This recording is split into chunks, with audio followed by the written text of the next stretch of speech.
I was born and reared in County Leitrim in Ireland, the smallest county in the country with a population of about 25,000. Once the county town, Leitrim has the remains of a castle and some other ancient buildings, but it has lost its former importance and dwindled to a village. The landscape ranges from bushy brown hills to majestic mountains with yawning valleys and countless picturesque lakes. But for a 2-mile coastal outlet on Donegal Bay, Leitrim is all but landlocked. Bounded to the west by Sligo and Roscommon, to the south by Roscommon and Longford, to the east by Cavan and Fermanagh, and to the north by Donegal. When there, I feel it brings on a sudden feeling of claustrophobia and an overwhelming desire for solid ground. There is a saying about Leitrim, and that is that the best thing to come out of Leitrim is the road to Dublin. I finished school when I was 17, applied for the Guards, and I eventually got myself on that road to Dublin. Since then, I have rarely traveled back. Once every 2 months, I used to visit my parents in the 3-bedroom terraced house in a small cul-de-sac of 12 houses where I grew up. The usual intention was to stay for the weekend, but most of the time I only lasted a day, using an emergency at work as the excuse to grab my unpacked bag by the door and drive very fast on the best thing to come out of Leitrim. I didn't have a bad relationship with my parents. They were always supportive, even ready to dive in front of bullets, into fires, and off mountains if it meant my happiness. The truth is that they made me uneasy. In their eyes, I could see who they saw, and I didn't like it. I saw my reflection in their expressions more than in any mirror. Some people have the power to do that, to look at you and their faces let you know exactly how you're behaving. I suppose it was because they loved me, but I couldn't spend too much time with people who loved me because of those eyes, because of that reflection. Ever since I was 10, they had tiptoed around me, watched me warily. They had pretend conversations and false laughs that echoed around the house. They would try to distract me, create an ease and normality in the atmosphere. But I knew that they were doing it and why, and it only made me aware that something was wrong. They were so supportive, they loved me so much, and each time the house was about to be turned upside down for yet another grueling search, they never gave in without a pleasant fight.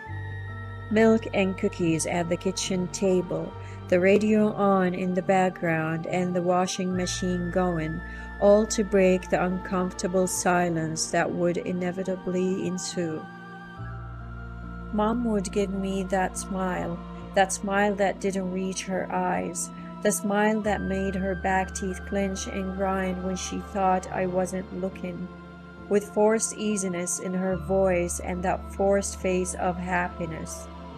She would cock her head to one side, try not to let me know she was studying me intently, and say, "Why do you want to search the house again, honey?"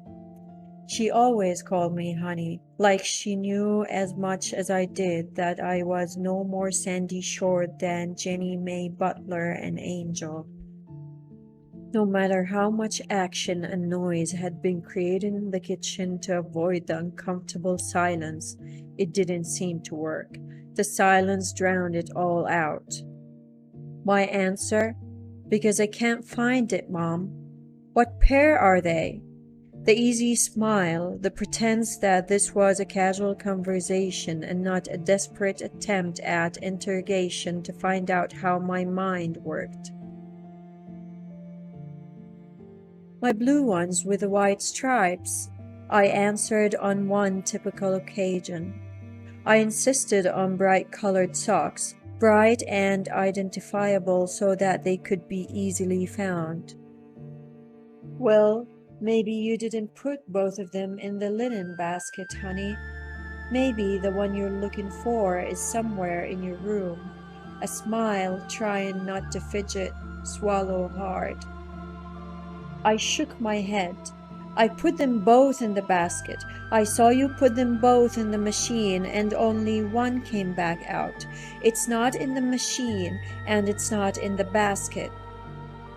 The plan to have the washing machine switched on as a distraction backfired and was then the focus of attention. My mom tried not to struggle with losing that placid smile as she glanced at the overturned basket on the kitchen floor, all her folded clothes scattered and rolled in messy piles. For 1 second she let the facade drop. I could have missed it with a blink, but I didn't. I saw the look on her face when she glanced down. It was fear, not for the missing sock, but for me.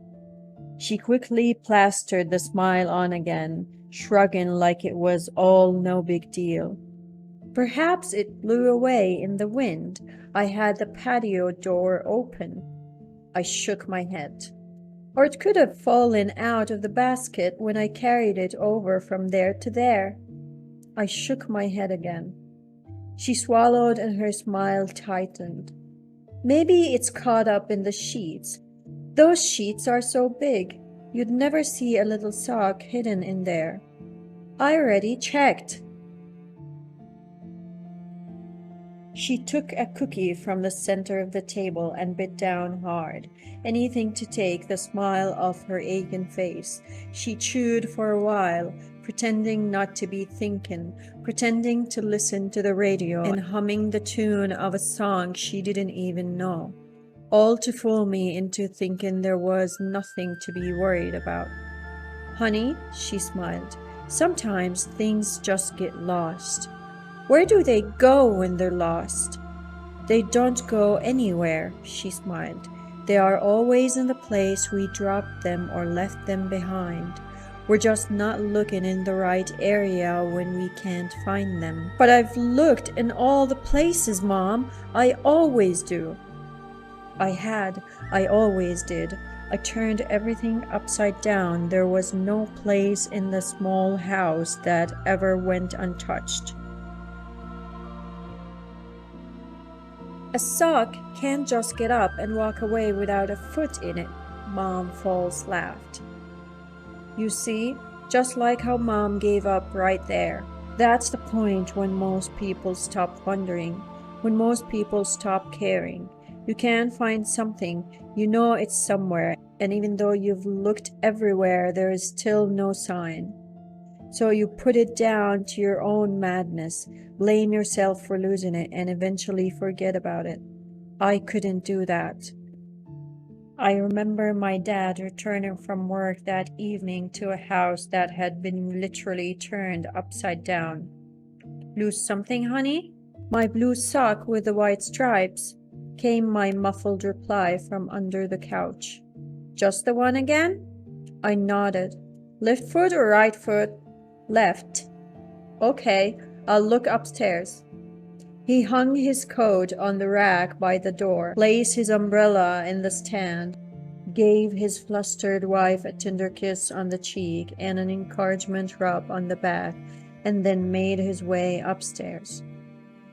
For 2 hours he stayed in my parents' room, looking, but I couldn't hear him moving around. One peep through the keyhole revealed a man lying on his back on the bed with a face cloth over his eyes. On my visits in later years, they would ask the same easygoing questions that were never intended to be intrusive, but to someone who was already armored up to her eyeballs, they felt as such. Any interesting cases at work? What's going on in Dublin? How is the apartment? Any boyfriends? There were never any boyfriends.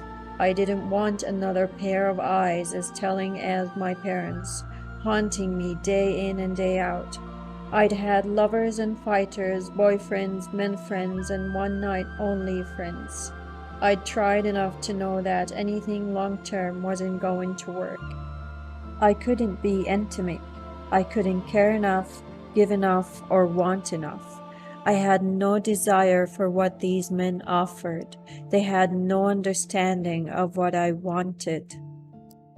So tight smiles all round while I told my parents that work was fine, Dublin was busy, the apartment was great, and no boyfriends. Every single time I left the house, even the times when I cut my visits short, Dad would announce proudly that I was the best thing to come out of Leitrim.